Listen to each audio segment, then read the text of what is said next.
সংস্কারে ঐকমত্য দ্রুত জাতীয় নির্বাচন হবে বলে আশা করেছেন বিএনপি মহাসচিব মির্জা ফখরুল ইসলাম আলমগীর। শনিবার বিকেলে ফরেন সার্ভিস একাডেমিতে জাতীয় ঐকমত্য কমিশনের সঙ্গে বৈঠক শেষে এ আশাবাদ জানান তিনি। প্রধান উপদেষ্টার সঙ্গে বৈঠকে অংশ নেয় ২৬টি দল। এ সময় আওয়ামী লীগের বিচার ও নিষিদ্ধের দাবি জানান বৈষম্য বিরোধী ছাত্রনেতারা। বিকেল ৩টায় বেইলি রোডের ফরেন সার্ভিস একাডেমি মিলনায়তনে শুরু হয় ঐকমত্য কমিশনের বৈঠক। ৬ সংস্কার কমিশনের রিপোর্ট নিয়ে রাজনৈতিক দলগুলোর সঙ্গে আলোচনা চলে ৬:৩০ পর্যন্ত। বৈঠকে বিএনপি জামায়াত সহ ২৬টি রাজনৈতিক দলের প্রতিনিধিরা অংশ নেন। বিএনপির পক্ষে ছিলেন মহাসচিব সহ ৬ সদস্যের প্রতিনিধি দল।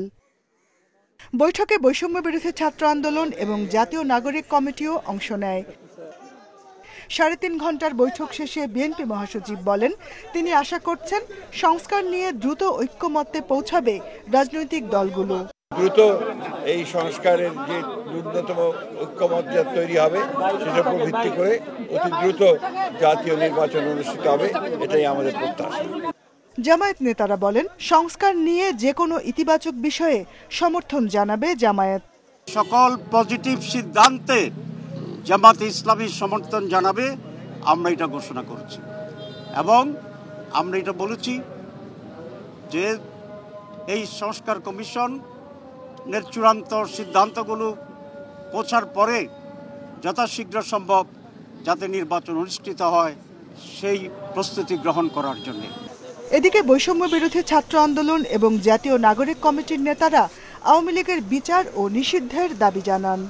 নতুন করে কোনো ফেসিবাদ যাতে বাংলাদেশে আসতে না পারে সেই জন্য ফেসিবাদের লাস্ট কফিনে পেরেক মারার জন্য আমরা একটি নতুনভাবে সকলকে আজকে প্রধান উপদেষ্টা এবং সকল রাজনৈতিক দলের সামনে বলেছি যে বাংলাদেশে একটি নতুন সংবিধান রচনার এবং গণপরিষদ নির্বাচনের লড়াই আমরা আনুষ্ঠানিকভাবে শুরু করেছি। এখন আমরা আহ্বান জানিয়েছি যেন সরকার উদ্যোগ নিয়ে আইনি প্রক্রিয়ায় যেন আওয়ামী লীগকে নিষিদ্ধ করে এবং পরবর্তী কোনো প্রক্রিয়ায় যেন রাজনৈতিকভাবে কোনোভাবেই যেন আওয়ামী লীগ ফাংশনাল না হতে পারে। প্রধান উপদেষ্টার নেতৃত্বে জাতীয় ঐকমত্য কমিশনের এটাই প্রথম বৈঠক। এরপর রাজনৈতিক দলগুলোর সঙ্গে আলাদা বৈঠক করবে ৬ সংস্কার কমিশন।